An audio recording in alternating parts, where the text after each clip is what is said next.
ठीक है दोस्तों, हम प्रोस्टेट के बारे में बात करने जा रहे हैं।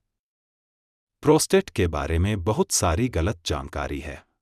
सबसे पहले एक सिद्धांत है कि बहुत अधिक टेस्टोस्टेरोन, विशेष रूप से टेस्टोस्टेरोन का सबसे शक्तिशाली प्रकार DHT, प्रोस्टेट को बढ़ा देता है। खैर, अगर यह सच था, तो फिर कुछ डॉक्टर प्रोस्टेट को सिकोड़ने के लिए DHT का उपचार क्यों करते हैं? यह सच नहीं है कि बहुत अधिक टेस्टोस्टेरोन प्रोस्टेट को बढ़ाता है, क्योंकि जैसे जैसे आपकी उम्र बढ़ती है, टेस्टोस्टेरोन की मात्रा घटती है। तो उम्र बढ़ने पर आपका प्रोस्टेट क्यों बढ़ जाता है? यह मूलतः एस्ट्रोजन है।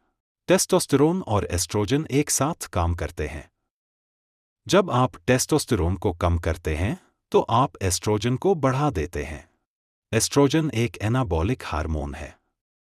यह चीजों को बड़ा करता है। महिला में यह एक फाइब्रॉइड, एक ट्यूमर बनाता है। पुरुष के शरीर में यह प्रोस्टेट को बड़ा कर देगा। तो अगर आपको प्रोस्टेट बढ़ने की समस्या है, तो इसका कारण आपके शरीर में एस्ट्रोजन की अधिकता है। अब यह एस्ट्रोजन कहाँ से आता है?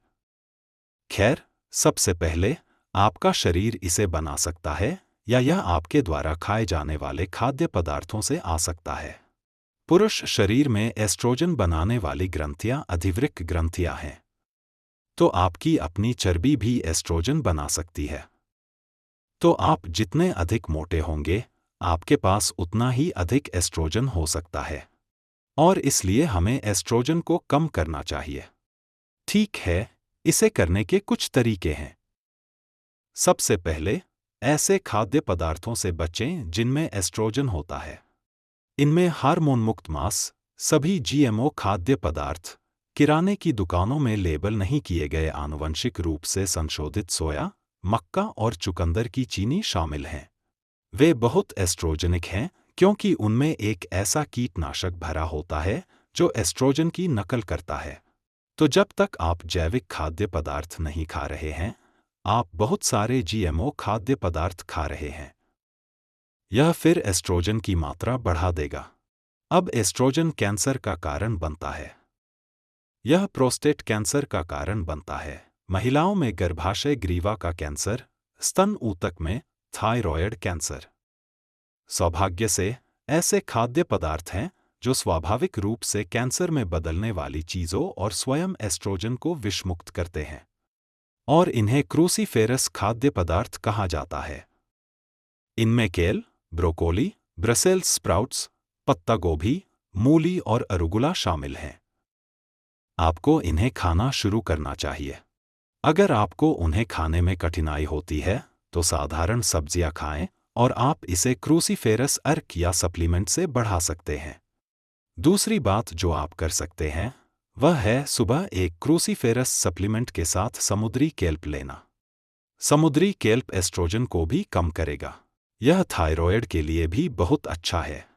यह ठंडे पैरों के लिए अच्छा है।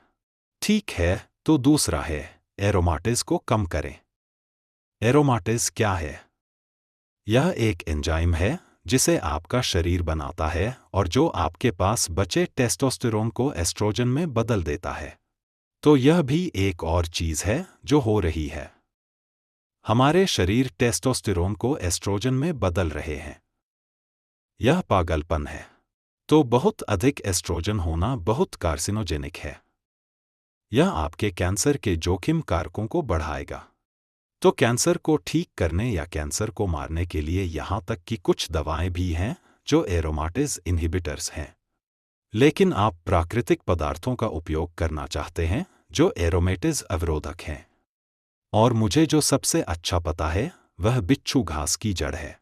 स्टिंगिंग नेटल की जड़ एक बेहतरीन पौधा या जड़ है जिसे आप टैबलेट के रूप में प्राप्त कर सकते हैं। और आप वास्तव में खुराक को दोगुना करना चाहते हैं। यह सूजनरोधी के रूप में भी बहुत अच्छा है। बाल झड़ने को रोकना बहुत अच्छा है। तो यह प्रोस्टेट के लिए जैसे एक जबरदस्त चीज है। मैं इसे कुछ सप्लीमेंट्स में मिलने वाले नमकीन पामेटो की तुलना में बेहतर मानता हूं। लेकिन अगर आपको प्रोस्टेट है, तो आपको यही लेना चाहिए और आप कुछ अच्छे बदलाव देखना शुरू कर देंगे।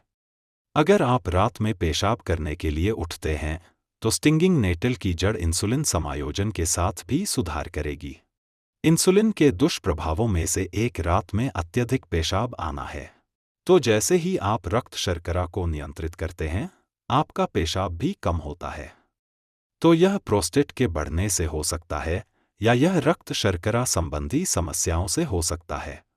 यदि आपको यह सामग्री उपयोगी लगी तो कृपया इस वीडियो को लाइक करें।